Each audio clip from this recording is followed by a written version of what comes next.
بسم الله الرحمن الرحيم الحمد لله رب العالمين والصلاة والسلام على أشرف المرسلين. Au nom de Dieu, le tout miséricordieux, le très miséricordieux, et que le salut et la bénédiction soient sur le messager de Dieu, Mohammed sallallahu alayhi wa sallam.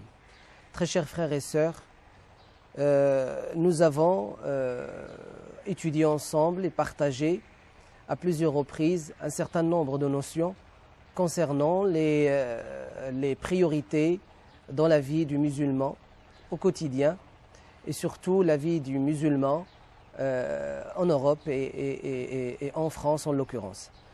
Nous allons aujourd'hui travailler et partager un sujet aussi très important qui est la question de la priorité dans les croyances en le monde invisible, car elle relève de ce que nous avons vu la dernière fois, qui est les priorités dans les fondements de la spiritualité du musulman. Notamment le fait que le monde dans lequel nous vivons aujourd'hui exige de nous une quête de spiritualité. Notre situation, notre mode de vie aujourd'hui, tel que nous le vivons, demande à ce qu'il y ait une part de spiritualité. Et la crise dans laquelle se trouve aujourd'hui le monde n'est non seulement une crise économique temporelle, mais surtout la crise spirituelle. Car c'est la crise spirituelle qui a causé la crise dans le comportement, dans la moralité, et que le monde de l'économie et de la finance a connu une finance immorale, non éthique, à cause de ce vide et de cette crise spirituelle. Aujourd'hui, Inch'Allah, par la grâce de Dieu, nous allons voir les priorités dans la croyance en le monde invisible. Pourquoi cela? Parce que le monde invisible existe. C'est un monde. Il est parallèle au nôtre, mais nous ne pouvons pas le voir. Qu'est-ce qui nous empêche de le voir? C'est ce voile de la limite de la vision de l'homme. Allah, gloire à lui, a donné à l'homme la vision. L'homme peut voir, mais ne peut pas tout voir. Il est dépassé, sa vision est dépassée.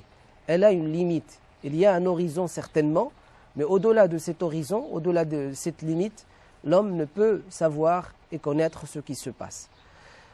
Un exemple pour être plus clair. Lorsque nous sommes dans une pièce entourée de 4 murs, fermés, ce qui se passe à l'extérieur de cette pièce nous est méconnu. Lorsqu'on est chez nous et quelqu'un frappe à la porte de chez nous, pour savoir on dit qui c'est. Ça veut dire qu'on ne sait pas qui est derrière la porte et qui frappe à la porte avant de lui ouvrir.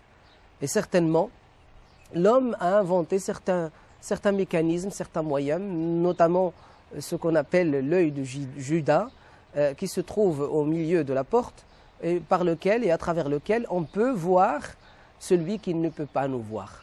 Donc celui qui est derrière la porte ne nous voit pas, mais nous, on le voit de l'intérieur pour savoir qui est-ce qui frappe à la porte. Et donc il y a ici limite pour l'un et l'autre, il n'y a pas de limite. Il y a vision.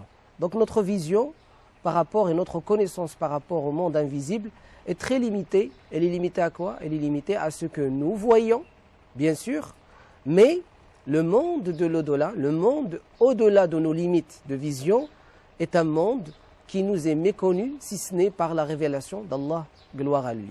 Et cette révélation qui a été faite pour le prophète Mohammed sallallahu alayhi wa sallam, elle a été faite aussi pour ceux qui l'ont suivi.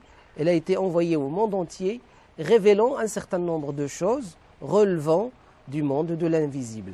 Allah, gloire à lui, lorsqu'il a parlé de ce fait, s'adressant au messager Mohammed sallallahu alayhi wa sallam, et il montre que Allah, gloire à lui, c'est lui qui connaît le monde méconnu, celui qui connaît le monde invisible. Et il révèle de ce monde invisible à qui il veut, la part qu'il veut, gloire à lui. Et il l'a montré en parlant explicitement du prophète Mohammed sallallahu alayhi wa sallam à la fin de la sourate Al-Jinn. Et les djinns, nous savons très bien qu'ils font partie du monde invisible. Allah Azza wa Jal, gloire à lui, dit « Alimul ghaybi فلا يظهر على غيبه أحدا إلا من ارتضى من رسول. Et donc celui qui connaît le monde de l'invisible ne dévoile de ce monde de l'invisible que ce qu'il veut à qui il veut parmi ses messagers et ses envoyés. Et tous les ulama s'accordent que celui qui connaît le plus du monde invisible, c'est le prophète Mohammed sallallahu alayhi wa sallam. Aussi, le prophète alayhi salatu wa sallam, on a rapporté de lui, c'est le hadith de Abu Hurayrah radiyallahu anhu, dans les authenticités, et dans lequel il a dit, un jour le messager de Dieu a dirigé la prière de al-Dhuhr. Et de la prière de Dhuhr, il s'est levé et il s'est mis sur son minbar, sa chair, et il nous a exhortés, il nous a parlé de toutes choses. Il nous a parlé des poissons dans la mer, des oiseaux dans l'air, il nous a parlé de la nature et il nous a parlé de ce qui est au-delà de nos connaissances, c'est-à-dire le monde invisible. Jusqu'à la prière de l'Asr. Encore, il a dirigé la prière de l'Asr, il s'est levé, il s'est mis à la même place et il a continué à nous en parler. Et encore la prière de l'Maghrib, et il a fait la même chose. Et encore la prière de l'Isha, celle du soir, et encore il a fait la même chose. Il a dit, certains l'ont mémorisé, d'autres n'ont pas tout mémorisé. Et donc, les choses du monde de l'invisible, le prophète sallallahu alayhi wa sallam lui-même a eu cette révélation et il l'a transmis aux compagnons radiyallahu anhum.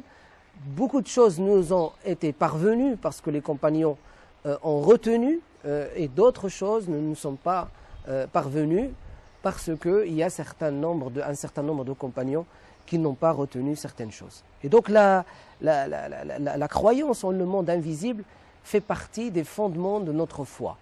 Et la première chose du monde invisible, pour nous, à laquelle nous croyons fermement et avec certitude, c'est Allah, gloire à lui. Et oui, mes frères et sœurs, Allah, gloire à lui, est pour nous physiquement invisible, mais spirituellement, intellectuellement, rationnellement, il est visible, gloire à lui. Par quoi il est visible? Il est visible par son œuvre, ce que nous voyons autour de nous. L'imam, l'un de nos poètes, disait, l'imam Shafi'i rahimahullah, disait « Inni ra'aytu Allah fi akwanihi » J'ai vu Allah dans son œuvre, le monde qu'il a créé, gloire à lui. « Inni ra'aytu Allah fi akwanihi wa sami'tu sawta al-haqq fi qur'anihi » Et j'ai entendu la parole de la vérité à travers son Coran. Et donc, Allah, gloire à lui, s'est révélé à nous, il a révélé de lui ce qui est nécessaire et indispensable dans notre foi.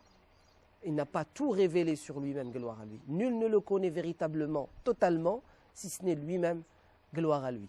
Mais celui qui connaît le plus Allah parmi nous, parmi les créatures, c'est le prophète Mohammed, salut et bénédiction sur lui. Lui-même, il l'a dit une fois, alors qu'il est sorti de chez lui, s'adressant aux compagnons, il leur a dit « Je suis celui parmi les hommes qui connaît le mieux Allah et qui le craint le plus. » Cela nous donne une leçon au niveau de notre spiritualité et c'est là où il s'agit de connaissance et spiritualité. On a parlé l'autre fois des priorités dans la spiritualité. Aujourd'hui, les priorités dans les connaissances du monde invisible et vous voyez très bien qu'il y a une liaison. C'est lui, sallallahu alayhi wa sallam, qui connaît le plus Allah et qui le craint le mieux et le plus. Qui connaît le mieux Allah et qui le craint le plus. Et donc, au fur et à mesure, nous connaissons notre Seigneur et au fur et à mesure, nous connaissons nos faillites, nous connaissons nos péchés, nous connaissons nos erreurs, nous les reconnaissons et nous nous repentons, nous demandons pardon. Et donc, nous nous éloignons, nous fuyons, nous craignons les méfaits qui sont en nous, le mauvais qui est en nous, le démoniaque qui est en nous, qui causerait notre détriment par la colère d'Allah contre nous. Et de là, nous craignons en réalité nos méfaits, le côté négatif de nous-mêmes, le côté démoniaque qui est en nous.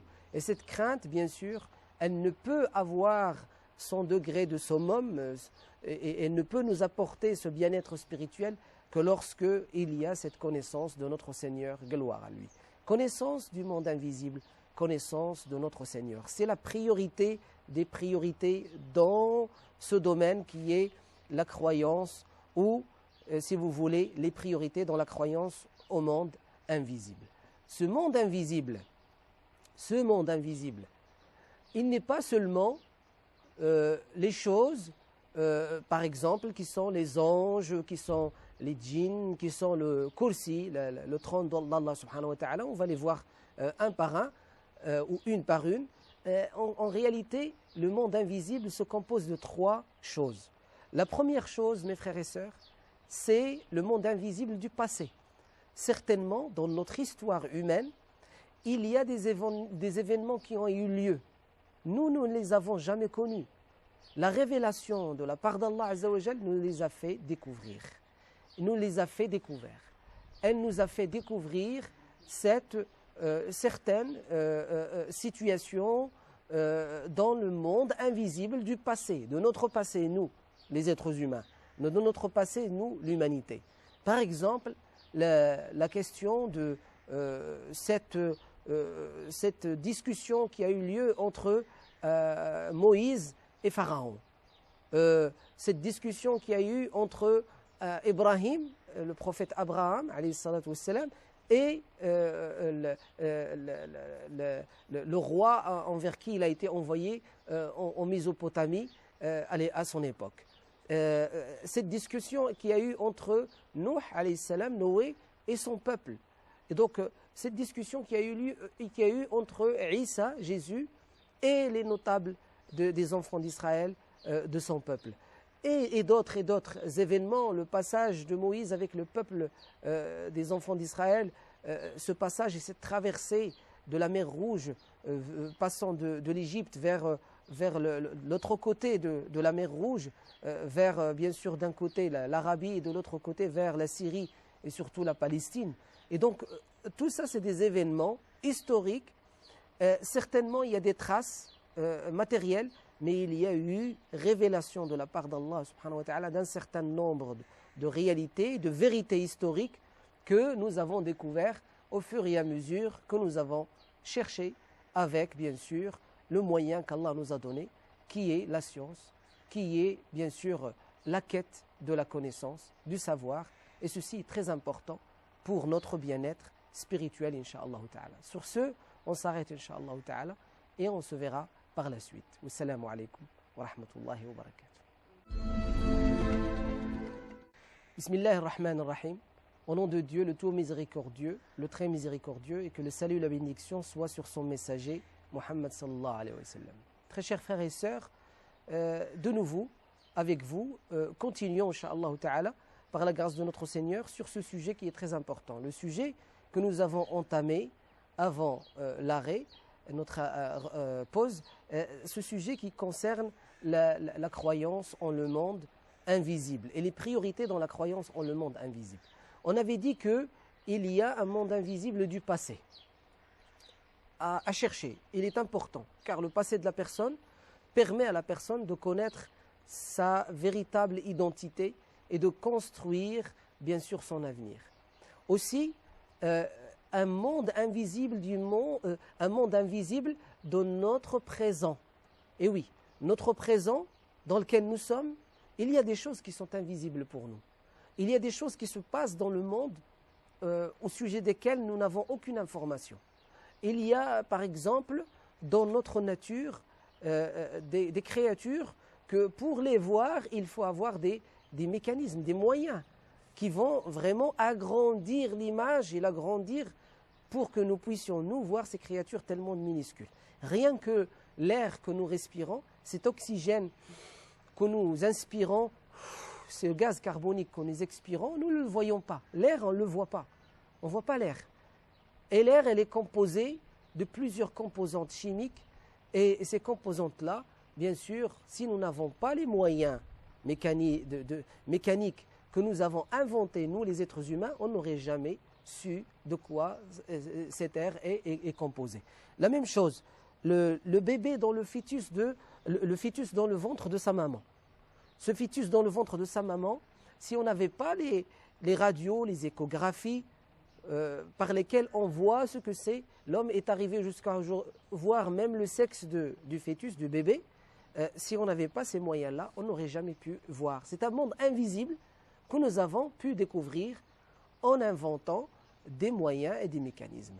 Allah, gloire à lui, qui nous a donné cette intelligence pour inventer aujourd'hui de quoi prouver ce qu'il a révélé, gloire à lui, il y a 14 siècles, c'est lui qui nous a révélé que le bébé, que l'être humain passe par 3 étapes dans sa création, dans le monde dans lequel il baigne, qui est le monde du ventre de sa maman. Le monde de la matrice à laquelle il est collé, il est lié. Et donc, Allah, gloire à lui, nous a fait découvrir cela à travers sa parole, le noble Coran, et puis après, ça a incité un certain nombre de savants musulmans à travailler là-dessus. Et puis des non-musulmans à aussi travailler là-dessus et à découvrir. Et ils ont découvert, bien sûr, la preuve scientifique de ce qui a été dit par Allah subhanahu wa ta'ala. Dans le noble Coran, Allah, gloire à lui, a parlé aussi, par exemple dans Surat Yassine, des fleurs, des plantes, et comment elles s'accouplent. L'accouplement des plantes, grâce à quoi? Grâce à l'air, grâce au vent qui prend les graines d'une plante mâle, qui la ramène vers la plante femelle. Il a parlé, gloire à lui, du soleil, il a parlé de la lune, un monde présent, mais qui est invisible pour nous. Sans la parole d'Allah, on ne l'aurait jamais su. Et puis, on l'a su par la suite et on l'a découvert parce qu'il y a eu cette parole d'Allah subhanahu wa ta'ala qui a incité les gens à travailler là-dessus et que les gens, pour découvrir encore plus et prouver si c'est vrai ou c'est pas vrai ce qui a été dit par le noble Coran, il y a eu ces inventions. On voit le soleil de loin. Des savants aujourd'hui découvrent, des satellites sont envoyés pour analyser, pour découvrir, pour savoir. C'est cette science qu'Allah subhanahu wa ta'ala a citée dans la sourate Ar-Rahman, le miséricordieux, le tout miséricordieux, sourate Ar-Rahman, dans laquelle il dit Ya ma'ashara al-jinni wal-insi in istata'tumu an tanfudhu min aqtari as-samawati wal-ardi fanfudhu la tanfudhuna illa bi-sultan fabi ayyi ala'i rabbikuma tukadhiban. Le sultan ici, c'est la science, l'ilm. Et cette science, elle a permis à l'homme de découvrir le monde, de l'au-delà de cette couche, voile d'ozone qui couvre la terre et qui a une couleur bleue durant la journée, quand il y a le soleil qui tape, et qui devient invisible le soir parce qu'il n'y a pas rayon de soleil. Rayons de soleil, eux aussi, ont été analysés. On a découvert beaucoup de choses et de découvertes. Dans les profondeurs des mers, on a découvert des créatures. On a découvert ce qu'a dit le prophète sallallahu alayhi wa sallam dans le hadith. Sous la mer, il y a un feu, et sous le feu, il y a une mer, et sous cette mer, il y a un feu. Et ça, on l'a découvert aujourd'hui grâce à la science. Et tout ça, c'est très intéressant, très important. Il nous parle du monde de l'invisible. Le monde de l'invisible, Allah l'a mentionné au début de la sourate Al-Baqarah. Quand il a dit gloire à lui, الذين يؤمنون بالغيب ويقيمون الصلاة ومما رزقناهم ينفقون.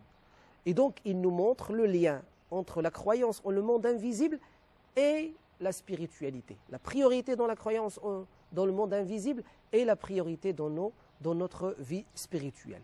Donc, la première chose invisible pour nous ici-bas, à laquelle il faut croire en priorité, c'est Allah, gloire à lui. Et puis, ce que Allah nous a demandé de croire.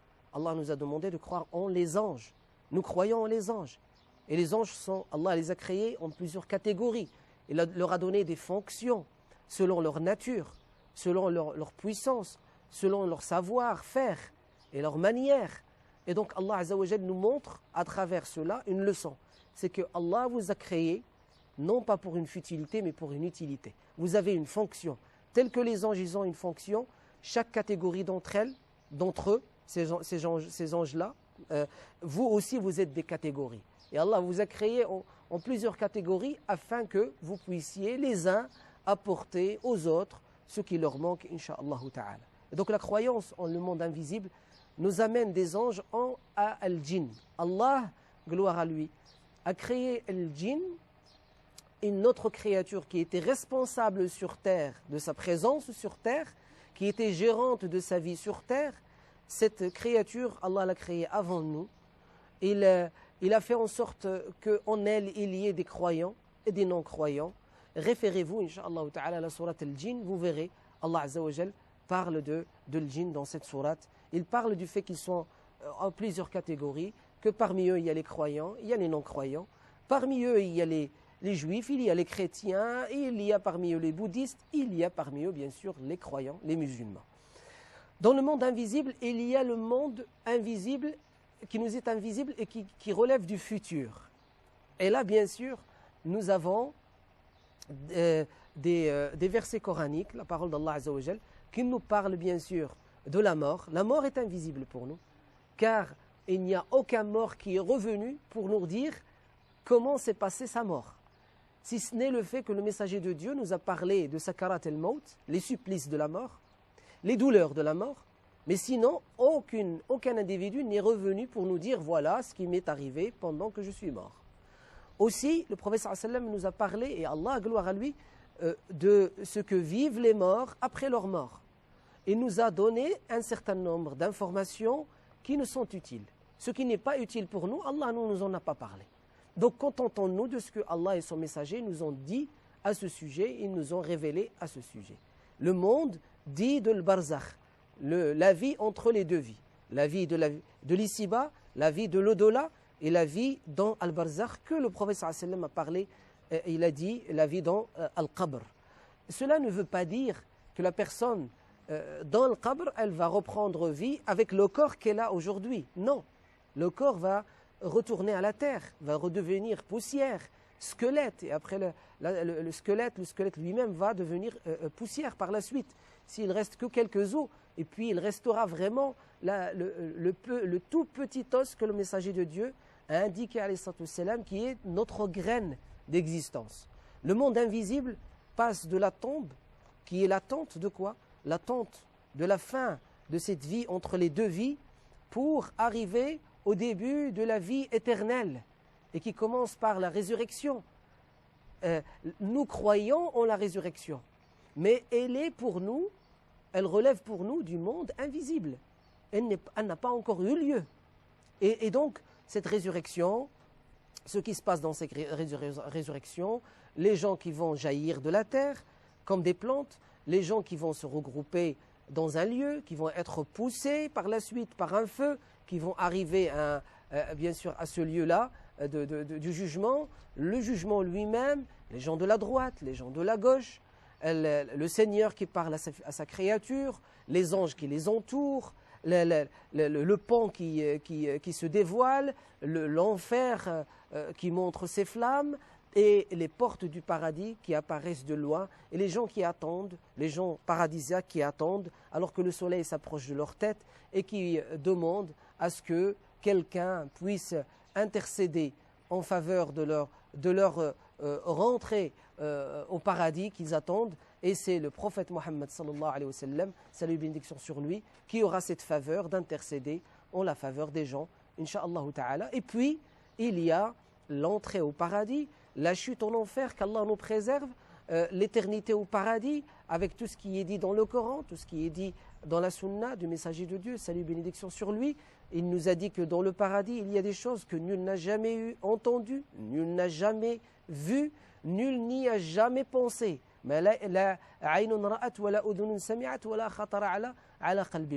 Et puis, il y a bien sûr la vision d'Allah, gloire à lui, qui est invisible pour nous aujourd'hui ici-bas, et qui deviendra et qui sera visible pour les paradisiaques ce jour-là. Ce jour, c'est une semaine écoulée au paradis, le premier vendredi après l'entrée du paradis, l'entrée au paradis des paradisiaques. Il y a bien sûr la vision d'Allah, gloire à lui, qu'Allah nous accorde tous sa vision subhanahu wa ta'ala. Et donc tout ça relève du monde de l'invisible. Et avant bien sûr l'arrivée de la fin des temps, il y a les signes de l'arrivée et de la fin des temps. Et cela relève aussi du monde futur, Gog et Magog, le retour de Isa, Jésus alayhi salam, Ad-Dab, la bête qui va sortir, qui parle aux gens, elle est mentionnée dans le Coran et la Sunna, le soleil qui va se lever de son couchant, et tout ça c'est très important à soulever, incha'Allah ta'ala, et à souligner par priorité, incha'Allah ta'ala. Sur ce, on s'arrête, et j'espère vous revoir, incha'Allah ta'ala, en bonne forme et une bonne santé spirituelle et matérielle et intellectuelle. Je vous laisse entre les mains de Dieu et je vous dis Assalamu alaikum wa rahmatullahi ta'ala wa barakatuh.